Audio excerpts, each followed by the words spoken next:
next Thursday for Pizza Press, we'll have Nathaniel Rakich, who is with 538, and he is an elections analyst.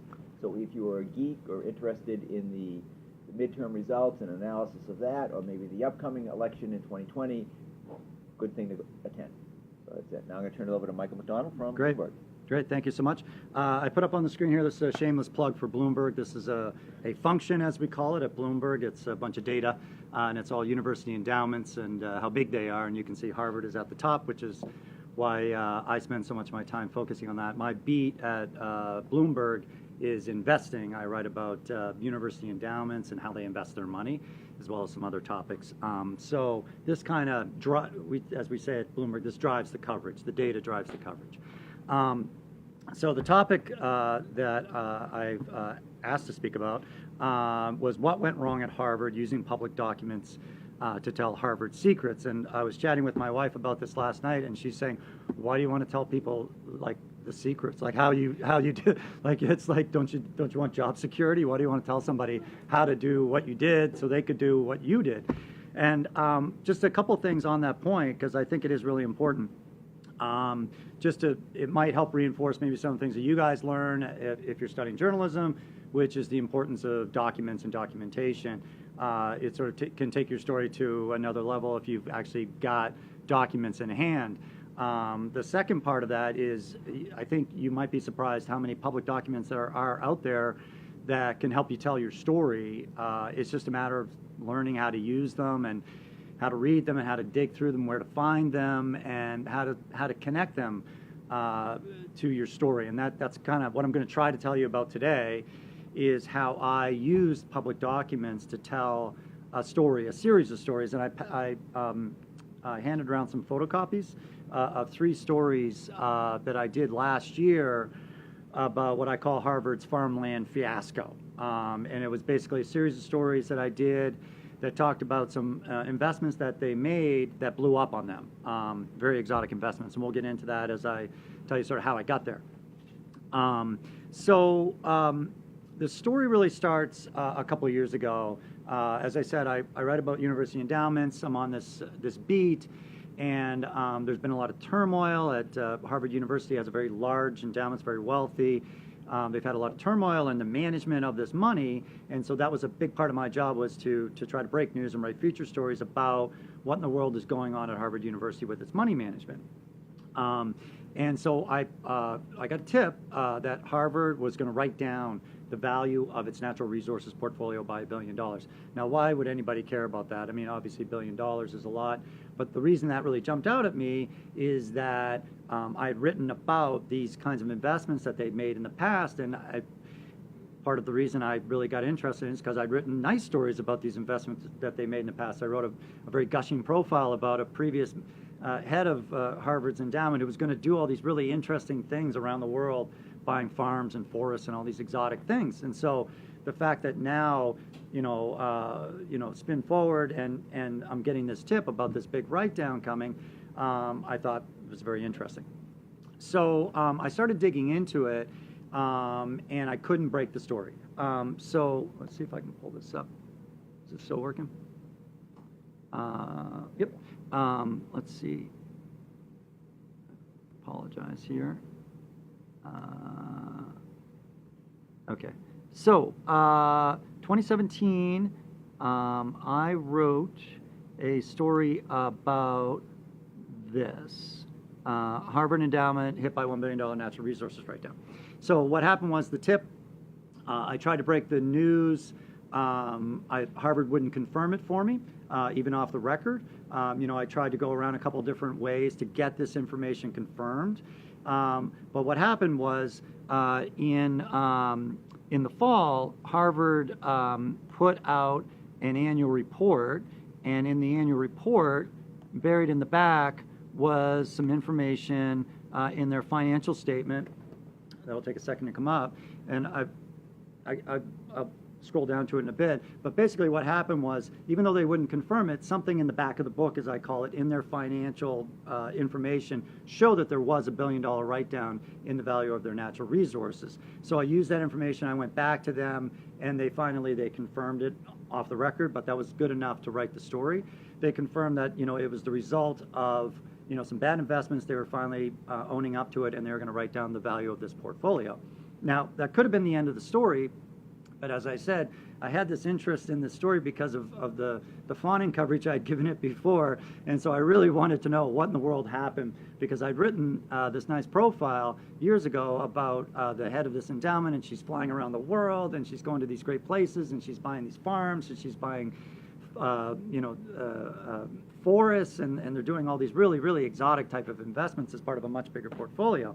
And so I started going back to my sources to try to find out more information about why in the world Harvard had written down its portfolio by $1 billion. And what I was able to find out, I got a couple of tips. And one was a guy named Diomedes in South America who runs a company called Gordian, who used to work for Enron. That was a tip I got. Look into that, was the tip I got. So you can imagine, this is a portfolio that's worth about $5 billion. It's got about, 100 or 200 different investments in this portfolio, and I got this tip, like, you should really dig into this. So I really didn't know where to start with something like this. However, I did know from years of experience of writing about nonprofits that there's information in their tax filings that show different investment entities that they will create in order to do these different kinds of investments. So I had some sense of maybe if I got lucky, I could try to connect some of these tips that I was getting about where these write-downs were coming from with these public documents, even though they're very complicated. So I'll give you an example. So this is a tax filing from Harvard University. So you can see it's about 140 pages. Now, I've been collecting these for years. I get it once a year. A lot of journalists get them. We take them, we look up the compensation information for the university officials, and we write a news story about somebody who gets paid too much. I think Northeastern's been on the top of that list a few times, your president. We write that story. But he's and worth it. He's worth it. And then we take this thing, and then we go, boom, and we're done with it. Because in the back of this book is just lists and lists and lists and lists and lists of entities that they control that I never could really get my hands around. So after getting a few tips about where this write-down was coming from, I went back to these public documents, and I sat down and just spent as much time as I could possibly set aside digging through and trying to come up with some way to see if I could make a connection between some of these names that I was getting and these investment entities. And the reason I did that is because what I wanted to do was I wanted to be able to go to Harvard and to say, I know why. I know what's going on, and you need to tell me the truth. That's basically my goal, is to try to make that connection. If I've only got a tip from somebody who knows something but doesn't want to tell me everything about a guy from Enron who may have been involved, that's not quite enough. So I needed something more. I needed documentation. And I had these public documents, but I just didn't know where to find them. And so the other goal I kind of have here today is to give you guys maybe a little bit of insight and maybe potentially some confidence if you ever come to this stage to say, I'm just going to take the time, I'm going to pull back, and I'm going to try and untangle this information and try to make sense of it so that maybe I can better understand it and lay some groundwork for reporting. Because essentially that is what I did, is I took this information and tried to set it up like a pathway almost. Like everything, if I understood everything that's going on in that portfolio, I could keep coming back to it and keep coming back to it and keep asking questions. The problem with something where you're trying to report out something that's happened in South America or Australia or South Africa or even in the United States is you're here, you're in Boston, and you're just you're working the phones, you're trying to meet with people, but ultimately you can't be out there in all these different places trying to meet in these countries trying to get that information. So it's a real challenge.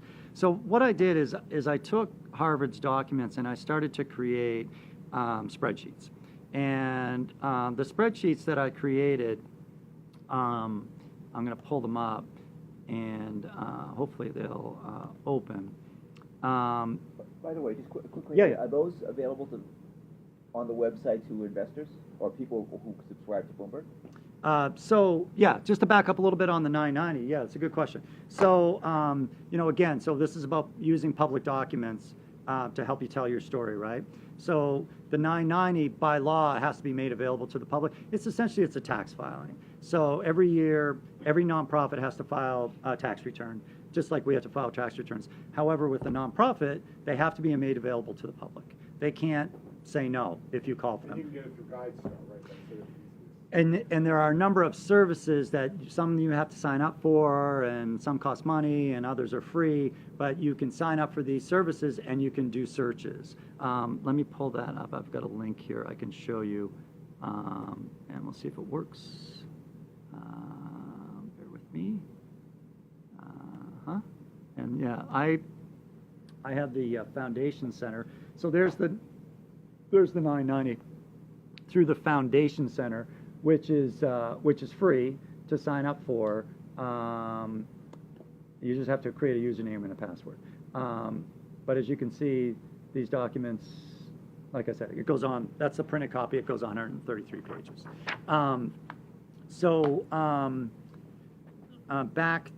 Circling back to the story about what I did with the documents.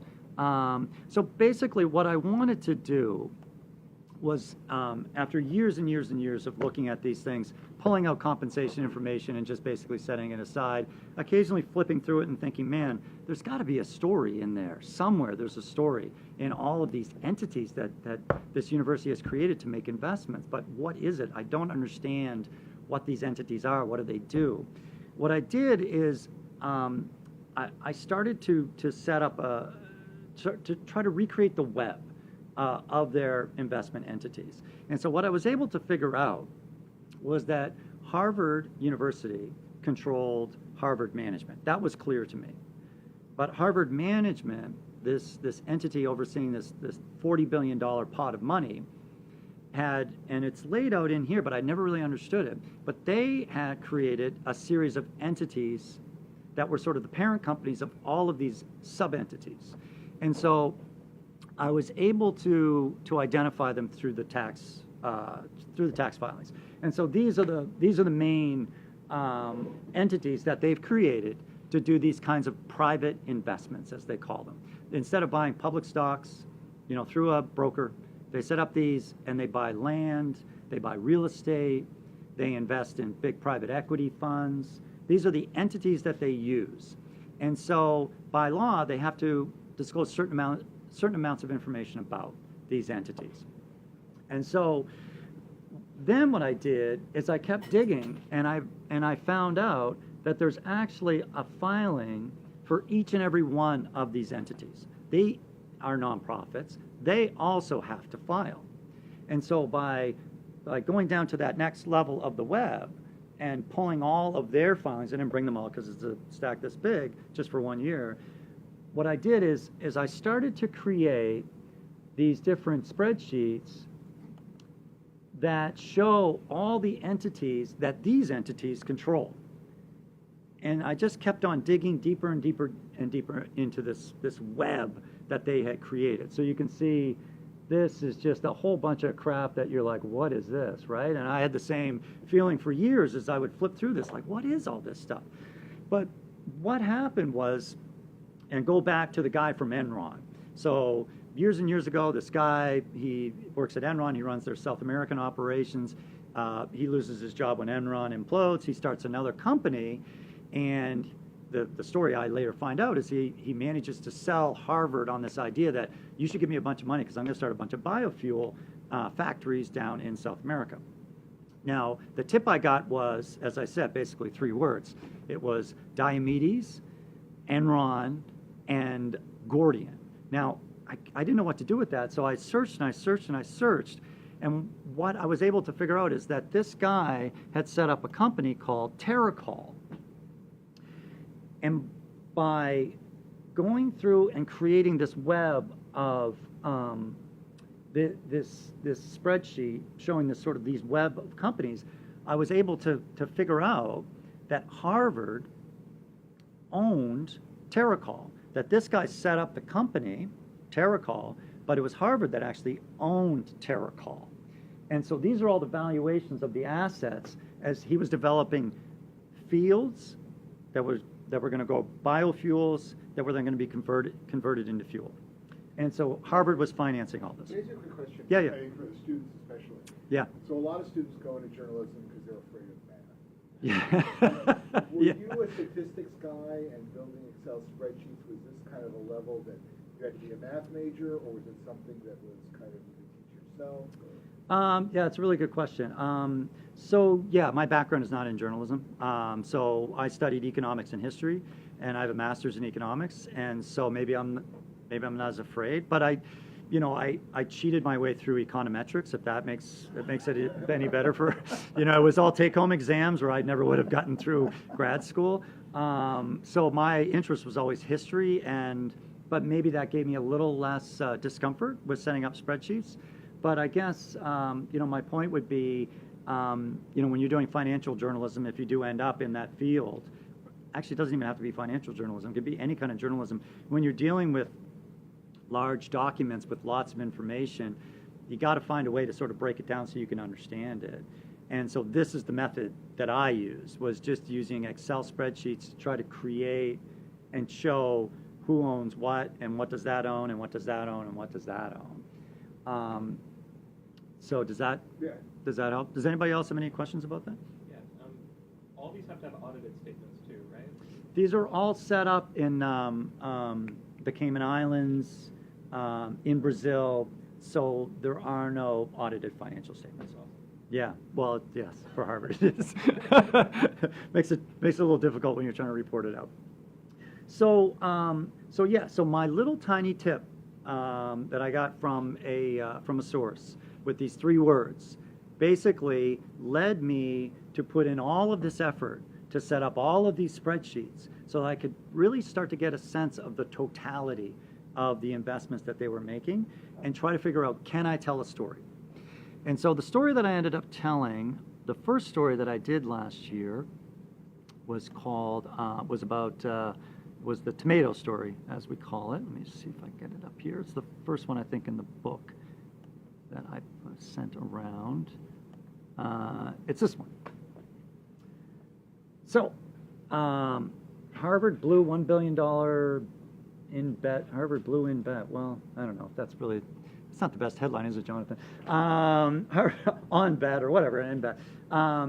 So this story basically was, so if you go back to the $1 billion write-down, that was sort of the first, was a news story. And then, then my question, can I dig in and can I find the reasons why? Like, not just their answer. Like, they told me, well, we had some issues with their natural resource portfolio. Well, obviously. But really, why did you have to take a $1 billion loss on a portfolio? This was the first story that attempted to explain it. And this was a story about them buying into this company that was formed by this former Enron guy. So that's what this story was. And so to go back to using the public documents, if I hadn't spent all of that time digging through these documents and pulling together these spreadsheets and having that background, that grounding, I never would have been able to write this story. I mean, obviously, this story I had to do a lot of other reporting. I got help from someone in Brazil who works for Bloomberg. We tried to talk to everybody who was involved. We got some good color. But at the end of the day, if it wasn't for the public documents and me being able to go to Harvard and say, I know you own Terracol, and I know these are all your entities that you control, and I want to talk to you about, without that, this story would have been a lot more difficult to produce.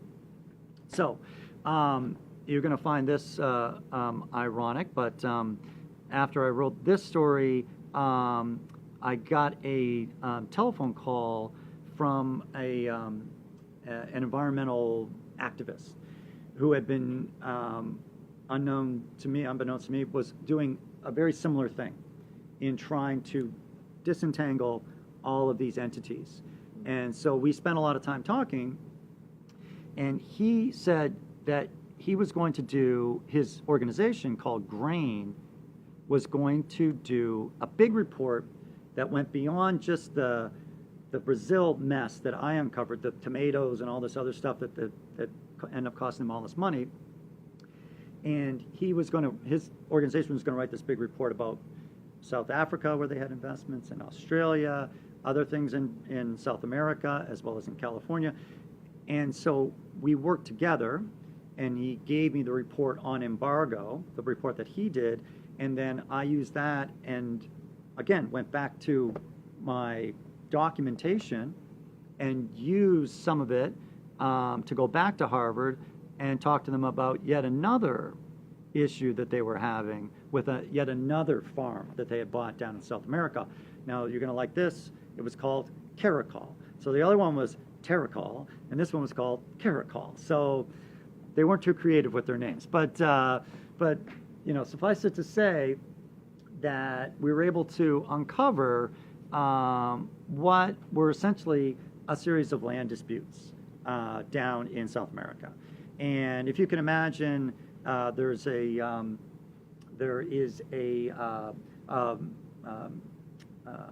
agricultural market that is growing very rapidly, industrial agricultural market that's growing very rapidly, and that's leading to all kinds of issues with industrial agricultural companies stealing property from people. And so that's essentially what the story was about how Harvard invested in these companies that were stealing land from peasants. So it was quite embarrassing for Harvard. So the first story was just essentially about how Harvard had made these investments which blew up. Like it was speculative, growing tomatoes to make biofuel. That was the first story. The second story took it a step further and said, not only were they making these very speculative investments, but some of the companies that they're investing in are stealing land from peasants in South America and in other countries. So, and it dovetailed nicely with this environmental activist report. So I thought that might be it. I wasn't sure. I wasn't sure what the next story was going to be. I did have lots of really interesting information in my, that was coming from my spreadsheets. You can see, there are all these other entities. I went through and I broke down, all kinds of other interesting stuff. I wasn't sure what my story was going to be. What was I going to write about next? During this, I spent some time out in California, and I took a drive down to a vineyard that someone had been calling me and emailing me about, and it's a vineyard in the Cuyama, I think it's pronounced Cuyama Valley. It's about maybe 150, 200 miles north east of Los Angeles, and it's a very dry valley, and Harvard had bought a company, and they were attempting to develop a vineyard in this area. And so I was kind of kicking the story around for a while because the issue with the vineyards is that as we struggled with the story was that there weren't any peasants being displaced, and there wasn't anything blowing up. They weren't writing down the value of it. However, as you know, water's an issue in California, and so as the year went along, months after my visit, the conflict between the locals and Harvard, continued to escalate. And so you can see from here, again, in talking to Harvard and talking to people and trying to back up the story, these are the vineyard investments. So I know the value of them. I know what's on the books. I can go to people and talk to them about it. I can talk to real estate people about how the value is going up over time. It makes a difference in having that background or backdrop. So at the end of last year, I did the last story in the series, which was about the vineyard. Let me just pull it up. And it's this one here, and it's in the stuff that I photocopied for you. I took these pictures, by the way. which I'm very proud of. It's the first time I've ever had photos published with the story at Bloomberg. So Harvard spent $100 million on vineyards. Now it's fighting with the neighbors. Harvard hated this story. It's been rare that I've seen them that angry about a story. They're very proud of the work they're doing, but whatever. So, this sort of completed the series.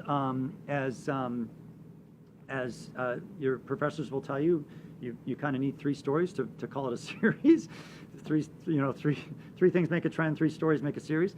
So this kind of completed the series, and it got a tremendous amount of interest, and it's also generating more news because the fight continues this year. There's some public hearings coming up on this. So that basically that sort of concludes my presentation. These are the stories that I wrote. This is the stuff that I used for background, and that's pretty much it. I'm happy to talk more about it. Now, in newsrooms where a lot of these students are going to be. So this is like financial investigative journalism. Right? Essentially, yes. It took a lot of time. Yes. We know, I certainly know, I mean, Bloomberg is a very intensely competitive place. A lot of pressure, produce fast, newsrooms are moving that way. Yeah. What was the how do you pick a target and get the time from your editors to create the spreadsheets, to go to California, to deal with Brazil, versus someone saying, what do you have for 4 o'clock? What do you have for Friday? Yeah, that's a great question. On the one hand, I'm lucky that I was given the opportunity to do this. I think the stakes were so high in this case. If you go back to, the screen that I had up initially, Harvard's at the top. If you ever write stories about universities and Harvard's involved, they're your lead, no matter even if they're not central to your story, because people are going to click on it, they're going to read it. You just have to. I mean, if you do get on the right beat, on the right subject, I guess you just have to keep fighting for that time. This information, I've been dabbling with this stuff for years. I've been writing about nonprofits for a long time, so I've had a lot of familiarity with it, and I've used it a lot.